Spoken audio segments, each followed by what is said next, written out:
You think about a totalitarian state, you think about the Nazis and their goose stepping, and what's happening is that every single person in the military becomes an identical unit, right? They're all uniform, and they're all, in some sense, imitating the dictator in an absolutely perfect way.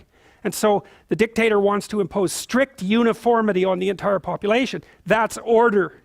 Order. And one of the things we've discovered that's really interesting is that disgust sensitivity is associated with orderliness, and that's associated with conscientiousness. And one of the things about Hitler was that he was very disgust sensitive, and a lot of his hatred for non-Aryans. So imagine inside the Aryan box it was all uniform, outside it was all parasites and predators. And that was a manifestation of disgust, not of fear. It's a whole different thing. And if you read Hitler's Table Talk, which is a collection of his spontaneous dinner speeches from 1939 to 1942. It's a very interesting book. You see that his metaphor for the Aryan race was a body, a pure body, unassaulted by parasites or predators, and that he was trying to erect a border around it to keep all of that away. So it's an immunological disgust-like metaphor. And there's some recent work that was published in PLOS One about 3 years ago showing that, brilliant study, should have got much more attention, showing that if you went around and sampled political attitudes in different countries, or even within the same country, what you found was that the higher the prevalence of infectious diseases, the higher the probability of totalitarian political attitudes at the local level. And you can imagine, well, what happens if there's infectious diseases is you want to put borders around everything.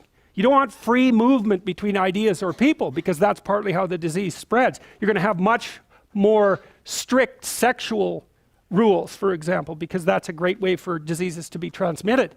And before Hitler went on his rampage against the non-Aryans, he cleaned up all the factories.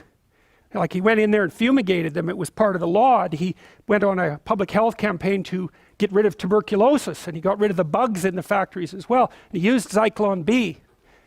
That's an insecticide, and that's the gas that he used in the gas chambers eventually. So first it was the bugs in the rats, and then it was then it was euthanasia. That was the next move, and forced euthanasia. And the rationale for that was compassion, by the way, just so you all know. It's merciful to put these people who are burdensome to themselves and their families and the state, who are living second-rate lives. It's merciful to euthanize them. And that was a huge campaign in Germany. It was after that that the more racial purifications began. And so that's the disgust thing. That's unbelievably important. It's because lots of times people think that conservatives are more anxiety sensitive than liberals, and that's why they're closed in terms of their ideas. But that doesn't look right. First of all, conservatives are less neurotic than liberals, although the effect isn't that big.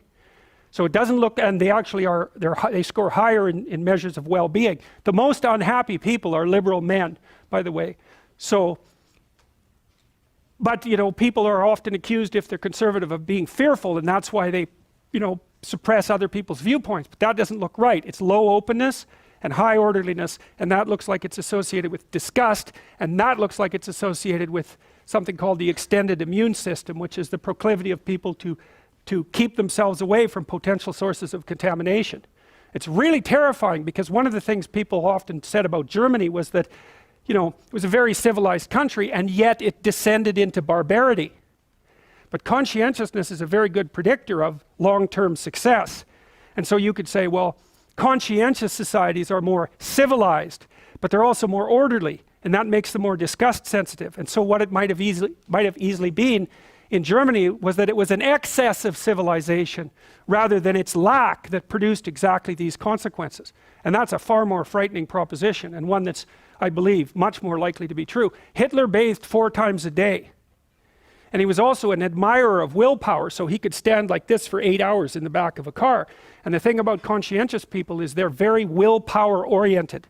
And so if you're unfortunate enough to be sick chronically in the house of someone who's conscientious, especially if it's a mental illness, you're more likely to relapse, because the conscientious person is going to be judgmental, and they're going to say to you, if you're schizophrenic, they're going to say, well, if you just organize yourself and get up in the morning and try a little harder, you could overcome this. Which is of course true, except you can't, because you're schizophrenic.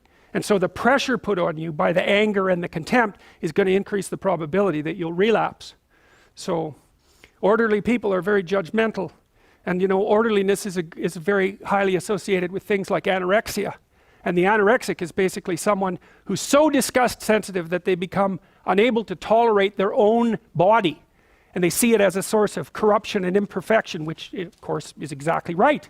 It is. And it's a very difficult thing to maintain order around. So